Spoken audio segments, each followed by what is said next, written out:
en 2017, vous aviez le choix en matière d'automobile. C'était la Renault Twingo, on pense à la Hyundai i10, à la Volkswagen Up, on avait le choix aussi avec la Peugeot 108, C1. Aujourd'hui, je vous propose de revenir en 2017.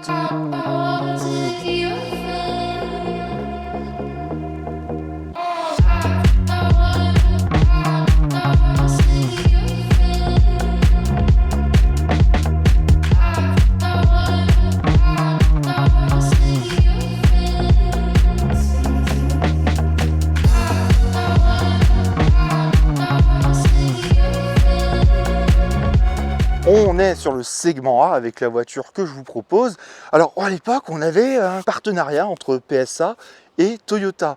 Donc ça a donné la Peugeot 108, 107, la Citroën C1 qu'on a connue en première et deuxième génération, et donc la Aygo. Alors celle-ci, c'est la deuxième génération. Il se reconnaît à son design avec beaucoup d'éléments en noir. Alors en matière de design, cette Aygo fait un peu sa révolution. La première était déjà connue pour être un peu une voiture qui jouait un peu sur la carte du fun, sur une voiture certes petite, compacte, mais qui avait un design un peu décalé, un peu moderne. Et c'est ce qui a fait d'ailleurs le succès de la Aygo, parce que entre les françaises et la japonaise, c'est la japonaise qui s'est le mieux vendue. Alors sur cette génération-là, on a un peu un changement de langage esthétique. Alors on est sur une voiture où on sent que c'est la période où Toyota commence à s'énerver en matière de design, parce que les Toyota n'ont pas toujours été aussi fun que celles qu'on connaît aujourd'hui.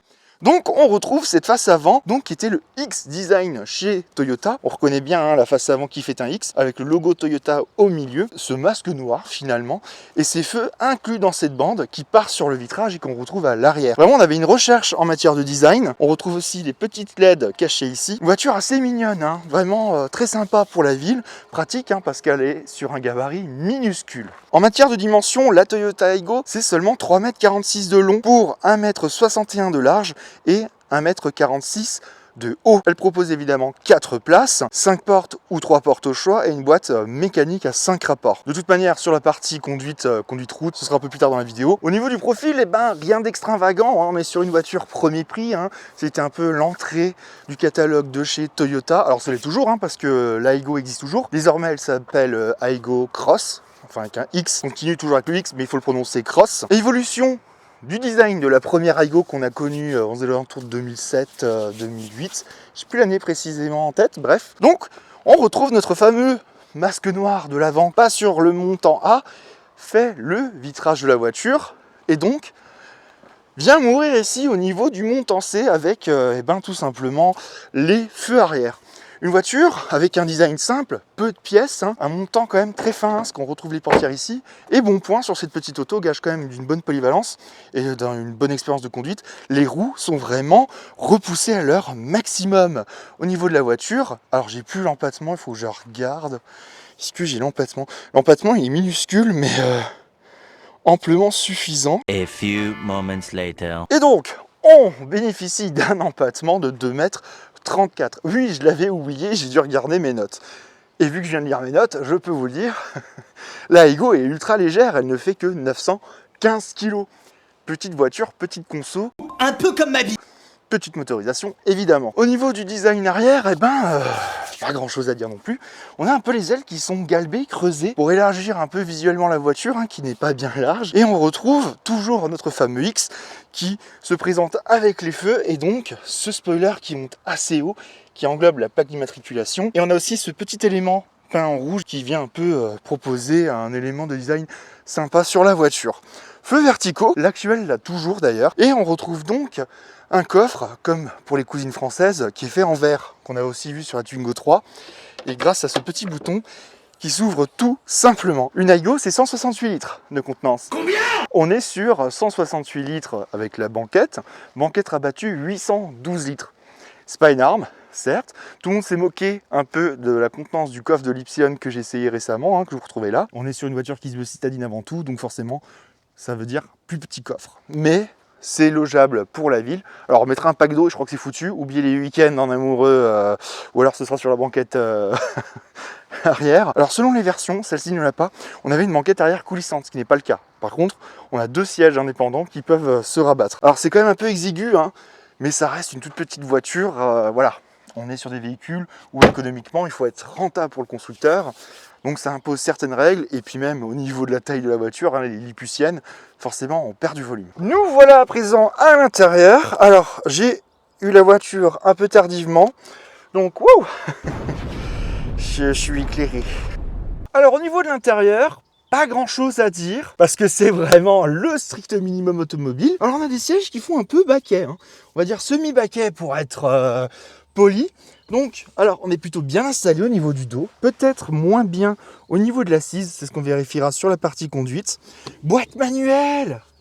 Et on retrouve, bon, évidemment un volant, mais c'est pas ce que je voulais vous dire, une petite console centrale avec quelques touches d'argenté et de rouge, parce que quand je ferme la portière, on peut voir la couleur extérieure de la voiture à bord de l'auto. Alors, beaucoup de plastique dur à bord de la voiture, comme vous pouvez le voir, hein, ça... Voilà. Mais c'est le gage d'une bonne robustesse dans le temps. Ça va plutôt bien vieillir. Et la preuve, hein, l'auto a bientôt 10 ans.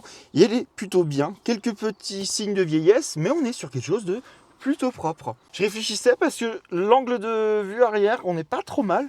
Mais heureusement, elle est quand même équipée d'une caméra arrière. Donc, climatisation manuelle. On a quand même 2-3 équipements plutôt pas mal avec port USB juste ici. On est vraiment sur une petite auto très sympa, très mignonne, qui a quand même de la place. Alors vous allez voir, les passagers arrière n'auront pas autant de chance. Ah si, j'ai oublié, vitre électrique aussi. Bon, à l'avant, parce qu'à l'arrière, vous allez voir, je dis pas plus sur l'arrière. Bref, on a quand même 2-3 petits trucs sympas à bord de l'auto. Ah je rentre pas. A few moments later. Vous en doutez, le siège avant est réglé pour moi et j'ai pas de place. Bon, après, avec moins de 3,70 m de long, vous pouvez pas lui en demander grand chose. Ouverture quand même assez pratique pour les adultes et surtout les enfants ou les bébés. Mais j'ai vraiment pas de place. Attendez, il faut que je fasse ça autrement. Banquette un peu raide au niveau du dossier, assise un peu dure aussi. On reste sur une auto premier prix, hein. On va pas lui demander d'être extrêmement confortable. Mais bon, je pense qu'on pourra faire quelques kilomètres avec sans trop de difficultés. Par contre, j'ai vraiment beaucoup de mal. Vous en voulez pas, hein, c'est pas un manque de respect. Je m'installe comme à la maison. Bon, alors on ne sera pas trop mal à 4. Et heureusement, elle est donnée pour 4. Et c'est aussi ce que je voulais vous montrer à bord de la voiture. Attendez. Ah, je vais sortir de ce côté, ce sera plus simple. On retrouve ici des vitres à compas.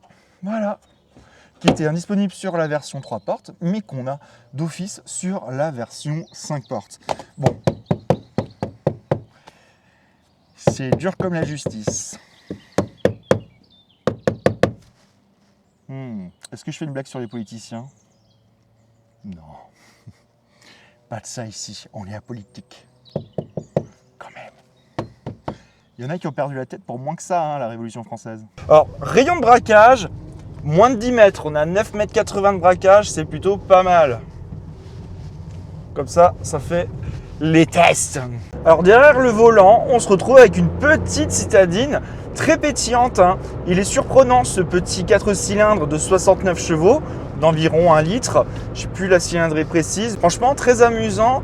Il a du souffle, hein, mine de rien. Ça part bien dès qu'on sort un peu de ville. Parce que souvent, sur ce type de voiture, on a un peu le souci de la voiture qui va un peu commencer à montrer des limites. Alors, je suis à 70. Mais on reste sur une petite voiture. On a quand même la présence du bruit du moteur, hein. C'est le premier truc qu'on entend à bord de la voiture. Mais on reste sur une voiture quand même qui est très agréable et qui a quand même un peu de souffle. La direction est bonne.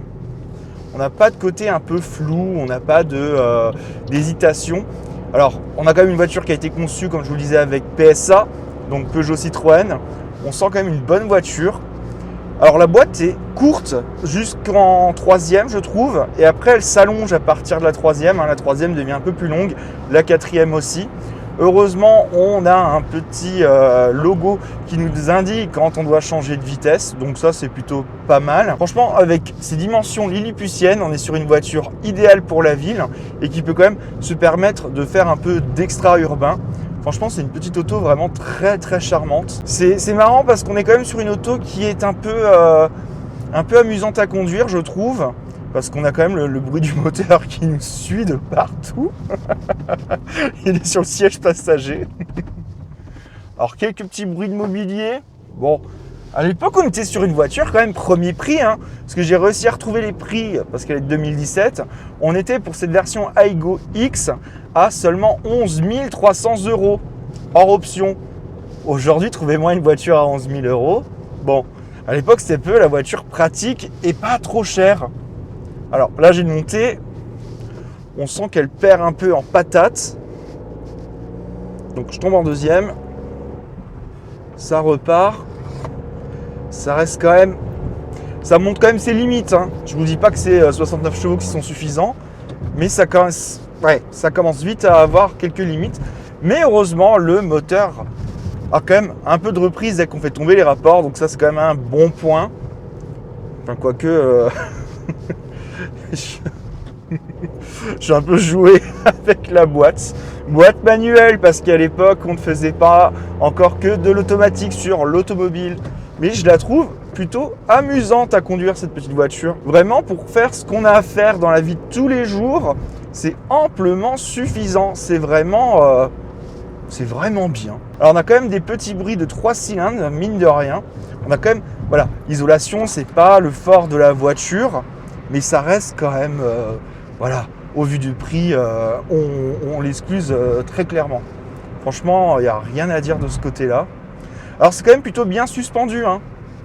Alors, on n'est pas non plus sur quelque chose de trop tape-cul. Peut-être pour les gens qui seront à l'arrière. Alors attendez, est-ce que la route, là... Non, ça passe bien. Je la pousse un peu. Mais franchement, j'ai rien à lui reprocher.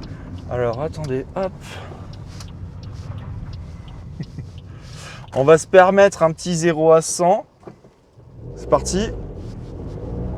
Allez, 30 km/h. 40, 50. La troisième, elle bloque. 60. 70. 80, 90. Ah, le virage.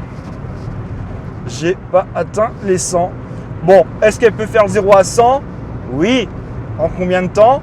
Oui. Après, on n'a pas un équipement non plus qui est indécent à bord parce qu'on a quand même la climatisation manuelle sur cette version. Donc non, elle est loin d'être voilà, sur une auto vraiment bas de gamme. On a quand même une petite voiture très intéressante pour ceux qui font que de la ville et un peu d'extra-urbain. Par contre, sur les lents trajets, je pense que le bruit du moteur, il va vraiment nous taper sur le système. Et elle reste confortable. Vraiment, elle est vraiment confortable. On est bien maintenu dedans. Peut-être au niveau de l'assise, on sera moins bien installé. Mais je dois dire, au niveau du dos, je suis vachement bien hein, avec ces sièges qui font un peu baquet. C'est très chouette. Mais non, c'est amusant à conduire. Et franchement, très bonne auto. Une très bonne petite Toyota. Donc voilà, on est quand même sur un moteur assez efficient. Je dois quand même dire derrière que si vous cherchez une 108 ou même la C1 de deuxième génération, on est sur une petite auto quand même vaillante et qui rendra bien des services. On est sur une toute petite voiture, sur un segment aujourd'hui pratiquement porté disparu. Une petite auto très amusante, très sympa. Alors c'est sûr, on ne fera pas de la compétition avec, hein. Ne l'inscrivez pas à 24 heures du Mans. Je ne suis pas sûr qu'elle sera acceptée et que le moteur... Bon, voilà, vous m'avez compris. Donc petite voiture habitable, logeable. Alors...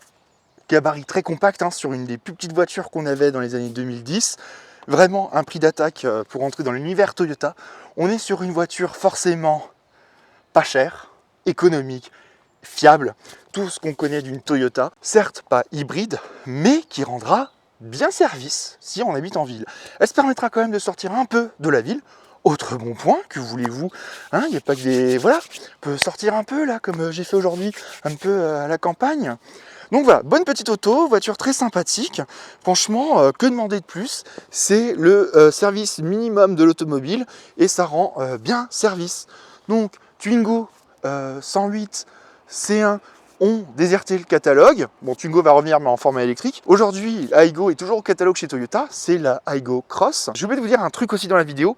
Donc là, on est sur une boîte manuelle 5 rapports, mais il existe aussi une version CVT. Vous en faites ce que vous voulez de cette info. Bref, une auto très sympa que je vous conseille de découvrir ou de redécouvrir. On la trouve pour peu cher, voilà, en première voiture ou tout simplement en seconde voiture, elle fera très bien le boulot. Je pense que je vous ai tout dit, voilà. Allez, n'oubliez pas de vous abonner, j'espère que ça vous a plu. N'hésitez pas à commenter la vidéo aussi. Je vous dis à très bientôt pour une prochaine vidéo. C'était Guillaume et sur ce, ciao.